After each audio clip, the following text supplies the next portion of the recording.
A clear, flavorful, and very aromatic soup yung gagawin natin ngayon from Vietnam.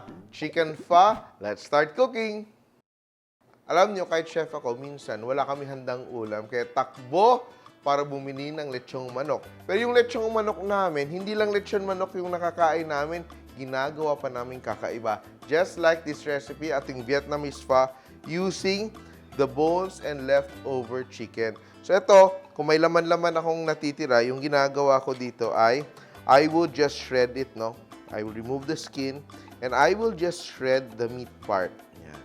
Meat. Ito may konting breast kasi minsan alam mo sa bahay ayaw ng breast kasi dry yung kinakain yung leg part at saka yung thigh part at saka wings, no? Ito yung manatitira mga bones and yung carcass ng ating chicken gagamitin natin to make a very flavorful and rich soup base. Yan.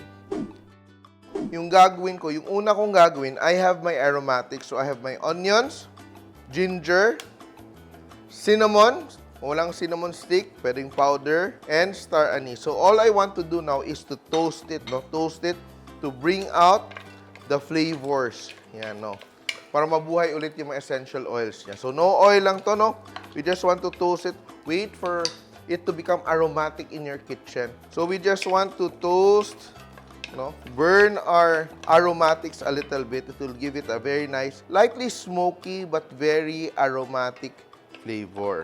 So we're waking up, ginigising lang natin yung aroma ng ating mga aromatics o ating mga spices. So even if you're not using a lot of spices because you're toasting it, you're blooming the flavor, you're blooming the aromas. And now I will add my leftover chicken skin and my bones, ganyan. Add ko siya and dagdagan ko siya ng water. Yan, no? And I will just add, ito yung aking flavor. I will add sugar. Vietnamese pho, may konting sweetness. So I'm just adding sugar. Fish sauce. If you have Thai patis or Vietnamese patis, use that. And a little bit of soy sauce. Cover our pot. Let it simmer for around 10 to 15 minutes. So, we will check on our soup. It's been boiling for some time. And makikita natin, eto, nakikita niyo yung mga bubbles na yan. Yan. Tatanggalin natin yan. We have to turn down the heat. Tanggalin muna natin itong ating mga nag-settle on top. If you feel that the flavor is lacking, you can always use chicken stock or add a bouillon cube. It's up to you. Pero if you have enough bones, sobrang malasa na niya. So, we turn down the heat and let it simmer again for another 7 to 10 minutes. But before that, I will just add a stalk of cilantro.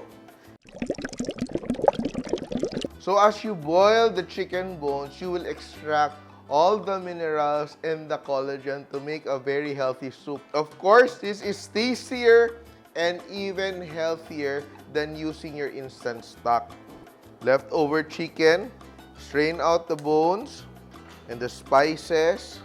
You know, very nice. So you can cook it a little bit longer if you want to give it more body. So all the collagen will be dissolved in the broth.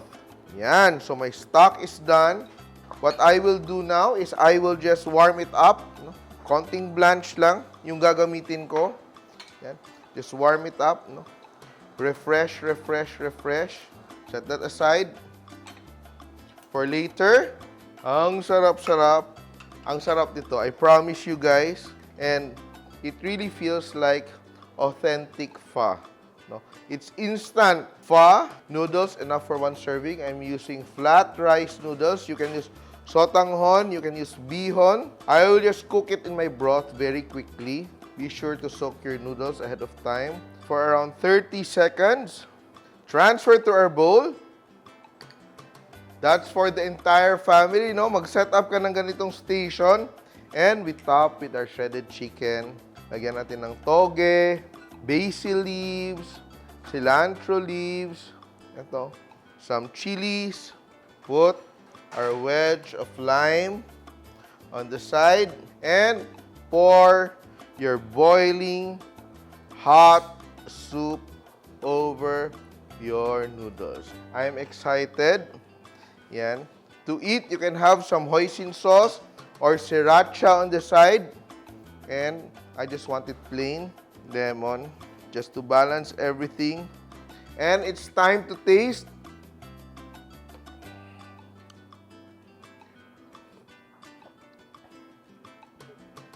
Tastes very close to the original. Wow. Very flavorful. Very nice kick from our ginger, our star anise, and our cinnamon. There's a bit of sweetness from the sugar and sobrang flavorful and umami because of our fish sauce and soy sauce. The noodles so filling, the soup so warm, and the fresh basil and cilantro. Wala na. Para ako nag-Vietnam. And try this very simple, no waste recipe using leftover chicken and chicken bones. Ang ating chicken pho, Simpol! Please like and share my videos, and if you like more recipes like this, please click here to subscribe and don't forget to hit the bell button to get notified. Simpol!